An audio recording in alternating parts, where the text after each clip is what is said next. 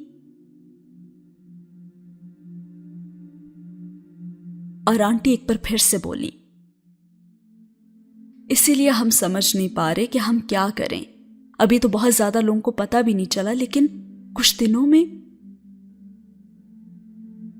نہیں علیزہ بیٹا، ایسا نہیں ہونا چاہیے۔ تمہاری میری فیملی کے ساتھ اتنی وابستگی تو ہے نا کہ تم ہماری فیلنگز کو سمجھ سکو، اس شرمندگی اور بے عزتی کا اندازہ کر سکو جس کا سامنا میری فیملی کو کرنا پڑے گا، اور صرف میری نہیں تمہاری فیملی کو بھی۔ اور میں تو حیران ہوں کہ تم اتنی چھوٹی سی بات پر اتنا بڑا فیصلہ کیسے کر لیا تم نے؟ کیا تم نے اس کے نتائج کے بارے میں غور نہیں کیا تھا؟ اور اب پہلی بار علیزہ ان کے احساسات اور ذہنی کیفیات کو سمجھ رہی تھی۔ وہ یقیناً بہت زیادہ پریشان تھیں، اور علیزہ کے پاس ان کی کسی بھی بات کا کوئی بھی جواب نہیں تھا۔ وہ بس خاموش بیٹھی رہی اور جنید کی امی بہت دیر تک اسے سمجھاتی رہی تھیں، اور شاید اس کی یہ مسلسل خاموشی انہیں حوصلہ افزا بھی لگی تھی۔ اور اس کے بعد کچھ دیر کے بعد اگلے دن وہ دوبارہ آنے کا کہہ کر رخصت ہو گئیں۔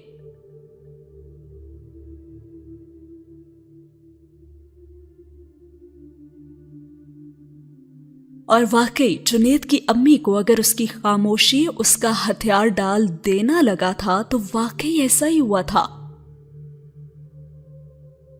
جن باتوں پر اسے بہت پہلے سوچنا چاہیے تھا وہ اب ان کے بارے میں سوچ رہی تھی، اور اشتعال اور جلد بازی میں کیے ہوئے فیصلے کے جو اثرات تھے اب وہ پہلی بار اس کے سامنے آ رہے تھے۔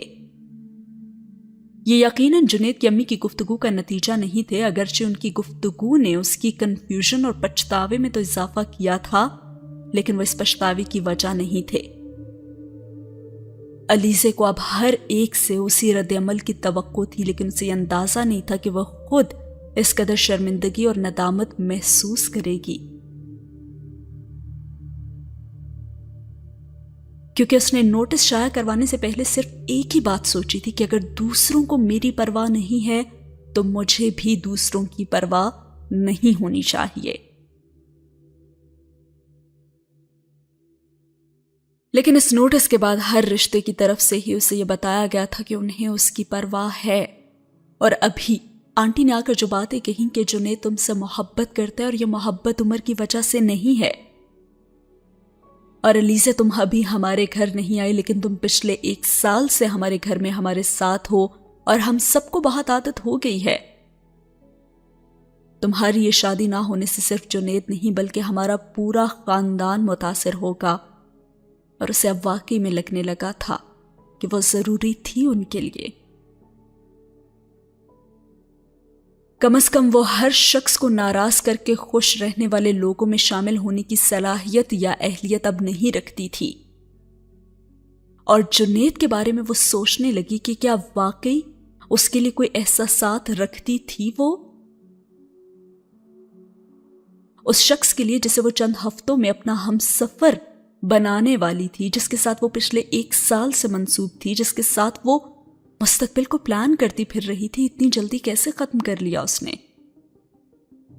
وہ بار بار خود کو یہ یقین دلانے کی کوشش کر رہی تھی کہ جنید کو اس سے محبت نہیں تھی اور اس سے شادی صرف عمر کی خواہش کا احترام تھا، لیکن اب اسے احساس ہو رہا تھا کہ دوسری طرف جو کچھ بھی تھا کم از کم اس کے لیے جنید کوئی عام شخص اب نہیں رہا تھا۔ وہ اسے بار بار یاد آ رہا تھا، بہت آہستہ آہستہ اس کا غصہ اور اشتعال اب ختم ہو رہا تھا۔ اور پھر اگلے 2 ہی 3 دنوں بعد جنید کے گھر والے آتے رہے اور جنید بار بار فون بھی کرتا رہا اور نانو بھی اسے سمجھاتی رہی۔ سمینہ آنٹی بھی اپنی مجبوریوں سے بتاتی رہیں اور سکندر نے کراچی سے لاہور آ کر اس سارے معاملے پر اس سے بات بھی کی، اور بالآخر چوتھے ہی دن علی سے سکندر نے ہتھیار ڈال دیے۔ اسے لگتا تھا کہ وہ جنید اور اس کی فیملی کے بغیر رہ سکتی ہے، لیکن وہ نہیں رہ سکتی تھی۔ وہ انہیں بھول نہیں سکی تھی، وہ انہیں کاٹ کر اپنی زندگی سے الگ نہیں کر سکی تھی۔ اور پھر نانو نے اس کے اس فیصلے پر سکون کا سانس لیا تھا، اور اس کے اس فیصلے سے سب سے زیادہ مسائل کا سامنا تو انہیں ہی کرنا پڑا تھا، اور وہ خوش تھی کہ اب وہ بچ گئی تھی۔ اور اب جنید نے اسے کال کر کے اس سے کہا تھا کہ میں نہیں جانتا کہ میں تمہارا شکریہ کیسے ادا کروں علی سے۔ ہر علی سے نے جواب میں کہا تھا کہ اس کی ضرورت نہیں ہے، اور پھر اس نے اس سے کہا تھا کہ علی سے تم میرے لیے بہت اہم ہو، اور اس نے بھی مختصراً کہا تھا کہ ہاں میں جانتی ہوں۔ Yes, last few days were a nightmare. I'm happy I'm out of it. اور اب علی سے اس کے لہجے سے اس کے سکون اور اطمینان کا اندازہ تو کر ہی سکتی تھی۔ اور پھر علی نے اس سے کہا، جنید آپ نے ایک حقیقت مجھے بتا دی۔ Oh my God, no way. Alizeh نے یہ کہا کہ جنید آپ نے تو ایک حقیقت مجھے بتا دی، لیکن ایک مجھے بھی آپ کو بتانی ہے۔ کیا ہم کل مل سکتے ہیں؟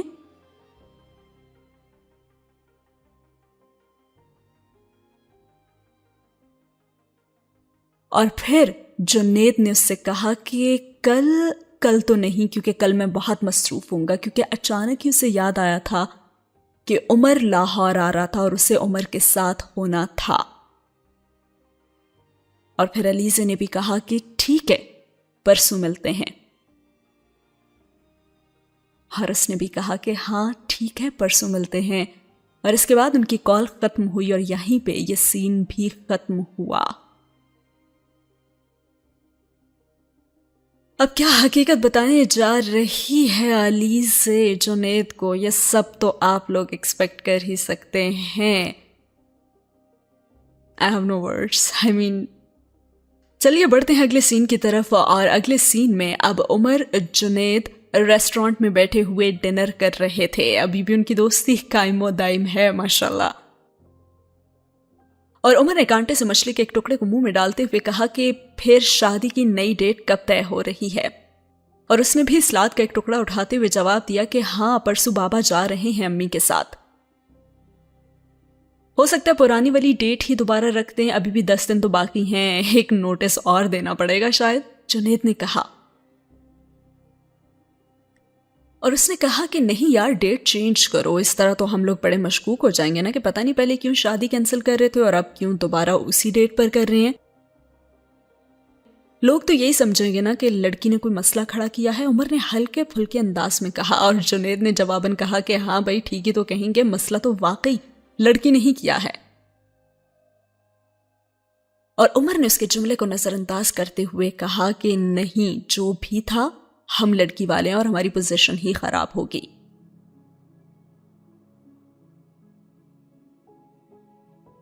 اور پھر جنید کہنے لگا کہ سارے معاملے میں لڑکی والوں کا رول تو ہمارا ہی رہا ہے نا، تم لوگوں کو کیا پریشانی ہوئی ہے بھلا، سب کچھ تو ہمیں ہی کرنا پڑا، منت، سماجت، صفائیاں، وضاحتیں اور کیا کچھ۔ اور عمر نے مچھلی کھاتے ہوئے نظریں اٹھا کر اسے دیکھا۔ You deserved it. تمہارے ساتھ نا یہی ہونا چاہیے تھا، کیونکہ کیا دھرا تو تمہارا ہی تھا نا، اس نے سنجیدگی سے جنید سے کہا۔ میں نے تمہیں منع کیا تھا کہ اس کو میرے، اور جنید نے اس کی بات کاٹ دی۔ کیا مطلب تمہارے یار، کیا تم چور ہو، ڈاکو ہو، کیا ہو تم کہ میں تمہارے ساتھ اپنے تعلق کو چھپاتا رہتا؟ ارے بھائی میں پولیس والا ہوں نا، اور وہ تو مجھے ان دونوں سے ہی زیادہ برا سمجھتی ہے۔ عمر ہنستے ہوئے دوبارہ اپنی پلیٹ کی طرف متوجہ ہوا۔ میرے بھائی اگر کسی شخص سے محبت ہو نا تو اس سے وابستہ ہر شخص سے محبت ہو جاتی ہے۔ اور عمر نے کھانا کھاتے ہوئے بے اختیار کہکہا لگایا اور جنید اس کے کہکہے پر کچھ چھینک گیا. یار اس سے زیادہ گھسا پٹا جملہ تم اس موقع پر نہیں بول سکتے تھے کیا؟ یہ کہاں سے پڑھ لیا تم نے کہ جس سے محبت ہو اس سے وابستہ ہر چیز سے محبت ہو جاتی ہے؟ وہ اب بھی اس کے فکرے پر محسوس ہو رہا تھا. میں نے پڑھا نہیں، میں نے سنا ہے. تو آپ نے غلط سنا ہے جنید ابراہیم صاحب. ایسا تو غاروں کے زمانے کا انسان بھی نہیں کرتا ہوگا، اور آپ بیٹھے ہیں ایک جدید دور میں. ہاں تو کیا ہوا؟ زمانہ بدلا ہے نا، تعلق، احساسات اور جذبات تو نہیں بدلے نا. جنید نے فوراً جواب دیا. اور پھر عمر نے کہا، یہ بھی تمہاری ذاتی رائے ہے. مشینی دور کے انسان کے جذبات بھی بدل چکے ہیں. جو بھی ہے عمر، اس کو مجھ سے وابستہ لوگوں کی پرواہ کرنی چاہیے، اور تم مجھ سے وابستہ ہو. او بھائی کیوں کرنی چاہیے؟ کیا تم ایسا کرتے ہو کیا؟ اور جنید نے ایک بار پھر اس کی بات کاٹی. ہاں میں ان لوگوں سے محبت کرتا ہوں، ان تمام لوگوں سے جن سے وہ کرتی ہے. اچھا جنید، پھر تو ایسا ہونا چاہیے نا کہ تمہیں ان تمام لوگوں سے نفرت بھی ہونی چاہیے جن سے وہ کرتی ہے. ہاں؟ اور جنید لاجواب ہو گیا اور عمر ایک بار پھر اطمینان سے مچھلی کھانے میں مصروف ہو گیا. اور جنید نے پھر اس سے کہا کہ ہاں آسمان نہ اپنی جگہ چھوڑ دے گا اور زمین اپنی جگہ سے ہٹ جائے گی، لیکن مجھے یہ توقع نہیں رکھنی چاہیے کہ تم علیزے کے خلاف کچھ بھی کہو گے، اور اس کے خلاف میری حمایت کرنا تو ویسے ہی خواب ہے. اور عمر اس کی بات پر مسکرا دیا اور جنید نے اپنی پلیٹ میں پڑا ہوا چمچ اٹھاتے ہوئے اس سے کہا تھا، درست، تم یہ کوشش کر ہی کیوں رہے ہو؟ تمہیں پتا ہونا چاہیے نا کہ ہماری فیملی کا slogan we are always right. اور اپنی فیملی کے ایک ممبر کے خلاف اس طرح ریسٹورینٹ میں بیٹھ کر میں باتیں کروں، سوال ہی نہیں پیدا ہوتا. اور وہ پھر سے مسکرانے لگا. لیکن اب کی بار جنید نے کچھ نہیں کہا تھا. اس نے صرف ایک گہرا سانس لے کر اپنی پلیٹ میں کچھ سوس اور ڈالی تھی. اور عمر پھر سے مسکرانے لگا. تمہاری یہ کزن ہے نا، اوف. جنید نے کچھ کہنا چاہا لیکن عمر نے بھویں اچکاتے ہوئے اس کی بات کاٹ دی. اس بات سے تمہارا کیا مطلب ہے کہ میری کزن؟ وہ تمہاری ہونے والی بیوی ہے بھائی. عمر نے تصحیح کی. Okay okay okay, my bride to be. Junaid نے بھی کندھے جھٹکتے ہوئے کہا. اچھا یہ بتا کہ یہ اسی طرح اگر بعد میں کرے گی تو میں کیا کروں گا یار؟ جنید نے عمر سے پوچھا تو عمر نے جواب دیا کہ کیا مطلب بعد میں کیا کرے گی؟ کم آن یار، تم لوگوں کے درمیان ایک واحد مسئلہ میں ہی تو ہوں. میں یہاں ہوں گا ہی نہیں تو تم لوگوں کا جھگڑا کس چیز پر ہوگا؟ نہیں ہوگا نا؟ اور جنید اچانک سیریس ہوا اور اس سے پوچھنے لگا کہ تم کہیں اس لیے تو باہر نہیں جا رہے نا؟ ورنہ اس طرح چھٹی پر جانے کا تو تمہارا ارادہ پہلے کبھی نہیں ہوا تھا.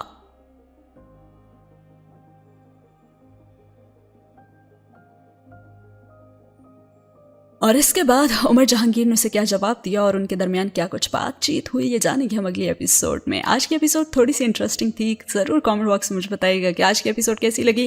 ملتے ہیں اگلی ایپیسوڈ میں. اللہ حافظ.